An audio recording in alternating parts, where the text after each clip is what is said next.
Hi, boys and girls. Today we are going to read Chapter 7 in our book, A Boy Called Bat. Our Chapter 7 is called Every Other Fridays, and it starts on page 35. All right, let's begin Chapter 7, Every Other Fridays. The next morning was an Every Other Friday. On Every Other Fridays, Mom drove Bat to school and Janie to her school, just like usual. But in the afternoon, Dad would pick them up. First, Bat, whose class let out 20 minutes before Janie's, and they would all go to his apartment for the weekend. Every Other Friday made Bat uncomfortable, like his skin was on too tight. Bat liked it when things followed a pattern, and Every Other Friday broke the pattern. This Every Other Friday was the worst one Bat had ever experienced, because it meant that it would be 3 days until he saw the skunk kid again. He begged Mom to let him take the skunk to Dad's house, but Mom refused. "The baby skunk needs to be with me," she said. "I'll take him to work, and the vet techs can watch him while I'm with patients. Besides, Bat, I don't think your dad is a fan of skunks." Bat even tried pretending to be sick so that he could stay home instead of going to school. He told his mom that he had a sore throat and achy ears. Bat hardly ever lied. It made him feel itchy. But even though Mom's patients were animals rather than humans, she still was kind of a doctor. She shined the light into his ears and made him say, "Ah!" as she looked down his throat. "You're not sick, Bat," she said. "You just want to stay with the skunk kid." "He needs me," Bat whined. "Bat," Mom warned, "don't let yourself get too worked up, okay?" Sorry, said Bat. "We can help raise the kid this month as a family, as long as you keep on doing all your regular stuff too. School and Dad's and homework and everything. If the skunk kid is too much of a distraction, then I can get Lawrence to take him home in the evenings." Lawrence was Bat's favorite vet tech at Mom's clinic. He could juggle 5 juggling clubs, and even though he had enormous hands, big enough to hold all 5 clubs at once, he was gentle. He had the deepest voice Bat had ever heard, deep like space.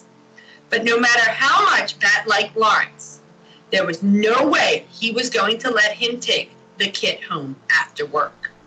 My throat feels better," he said, "much better." Mom and Janie and Bat all left the house together.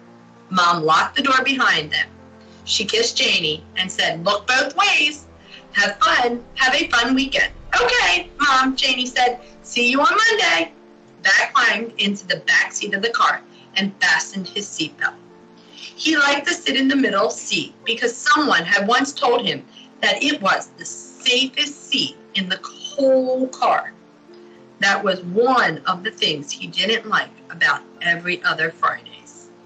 His dad's car, a fast little yellow convertible, didn't have a middle back seat. It just had 2 side seats with a hump in the middle, in between. Mom placed the box with the skunk kid on the front passenger seat. Then she started the car and backed down the driveway. It wasn't a long drive to Bat's school. The distance from their house to his school was exactly 2.3 miles. Bat knew this because he liked his mom to push the button on the dashboard each morning, the one that reset the trip meter. Bat spent the entire 2.3 miles trying to come up with a reason why he shouldn't go to Dad's, even though it was an Every Other Fridays. A reason that wouldn't make his mom give the kid to Lawrence. But he couldn't think of anything.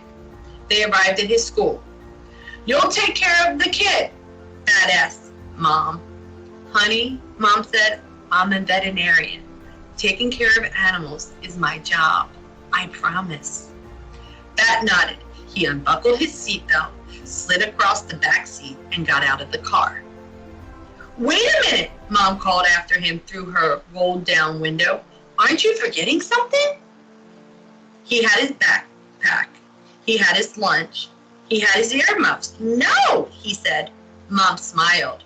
"You forgot to kiss me goodbye." "Oh, yeah," said Dad. He walked back over to the car and stuck his head through Mom's window. She wrapped her arms around his neck and pulled him close. Her wavy brown hair tickled his nose. "Goodbye, little bat," she said. "I'll miss you." Then she kissed his cheek. "Goodbye," Bat answered. He walked up to the school's front door, then turned around. Mom still there in her car, watching him. He raised his hand and waved. Mom honked the horn at him. 3 lights, happy honks, and then she drove away. All right, boys and girls, I hope you enjoyed chapter 7 today. All right, bye.